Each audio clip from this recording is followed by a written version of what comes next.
आज सत्यपाल मलिक जी की स्थिति क्या है, पहले उस पर 2 मिनट बात कर लें। 1 मिनट। किराए के मकान में दिल्ली में रह रहे हैं, एक पीएसओ के साथ।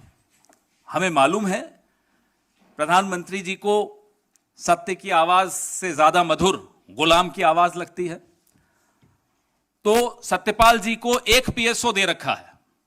जिस व्यक्ति की देखरेख में 370 हटाया गया, जिस पर भारी खतरा है, उस व्यक्ति को आपने एक पीएसओ दे रखा है। दिल्ली के एक कोने में किराए के मकान में वो रह रहे हैं। आप अपने कुछ समाज में जहर घोलने वाले एंकर्स, ऐसे फिल्म निदेशक जो आपकी चाटुकारिता करते हैं, और ऐसे अभिनेता जो आपकी स्तुतिगान करते हैं, उनको आपने XYZ अलग अलग तरह की सिक्योरिटी दे रखी।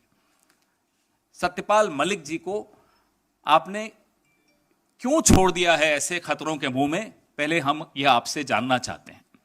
उन्होंने खुलासे किए आपकी करप्शन पे, जब वो आपके पास शिकायत करते थे गोवा में, खासतौर पे जब वो गोवा के राज्यपाल थे, और भ्रष्टाचार पे उन्होंने आपकी संज्ञान में कुछ जानकारी लाई, तब आपने क्या किया? आपने ना केवल नजरअंदाज किया, आपने उनको आनन फानन में हटा दिया। स्पेशल एयरक्राफ्ट भेजा कि जल्दी से जल्दी उनको गोवा से शिफ्ट कर दिया जाए, मेघालय भेज दिया जाए, या जहां भी भेजना था वहां भेज दिया जाए। पुलवामा पे जो कहा उन्होंने, तुम चुप रहो, ये प्रधानमंत्री के शब्द हैं।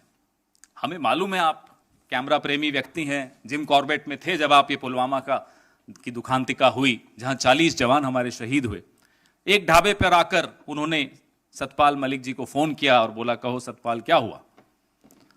फिर जब इन्होंने कहा कि हमारी लापरवाही से हुआ है, तो कहा तुम चुप रहो, ये कोई और चीज है। ये शब्द बड़े ध्यान से सुनिएगा, ये कोई और चीज है।